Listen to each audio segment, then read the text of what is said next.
Merhabalar, sizi tanıyabilir miyiz öncelikle? İsmim Bülent Temur. İstanbul Teknik Üniversitesi Denizcilik Fakültesi Vakfı Yönetim Kurulu Başkanıyım. Balık günümüz için de buradayım. Peki balık günüyle ilgili duygu ve düşüncelerinizi öğrenebilir miyim?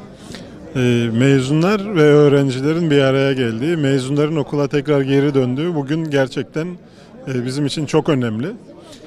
Bildiğiniz gibi yurdumuzun da inşasında çok büyük oranda mezunlarımız katkı sağladı. Mezunlarımızın okulumuzun sorunlarının farkına varması, bu farkındalığın oluşması için balık günümüze çok büyük önem veriyoruz. Ayrıca çok da şanslıyız. Balık günümüze mutlaka en azından Ulaştırma Bakanlarımız, Başbakanlarımız, geçmişte Cumhurbaşkanlarımız geldiler mezuniyet törenlerimize, balık günlerimize. Bu da okulumuzun 100 yıldan fazla tek okul, daha sonra da lider okul olma konumu nedeniyle oldu. Bununla gurur duyuyoruz. Sınıf arkadaşlarımızı görüyoruz. Bizden daha önce mezun olmuş abilerimizi görüyoruz. Kardeşlerimizi görüyoruz.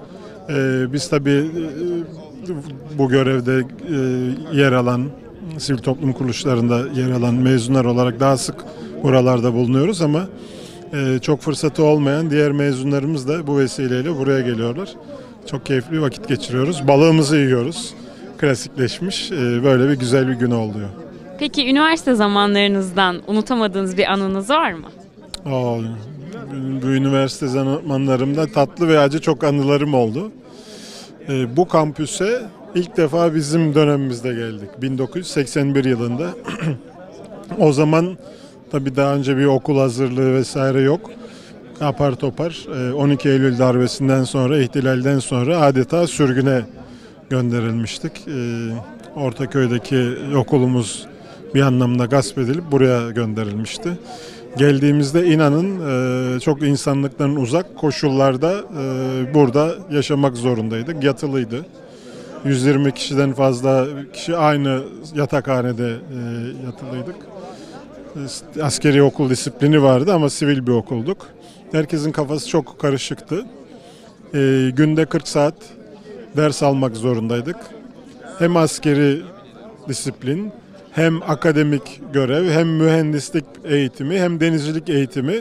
Bunların hepsi bir aradaydı. Ne kadar zor olduğunu tahmin edebilirsiniz. Bu ama bazı arkadaşlarımız devam edemediler. Ayrılmak durumuna kaldılar ama bu işin peşini bırakmayan, bu zorlukların üstesinden gelen tüm o zamanki öğrenci arkadaşlarımla birlikte mezun olduk. Bunu söyleyeceğim bunlar.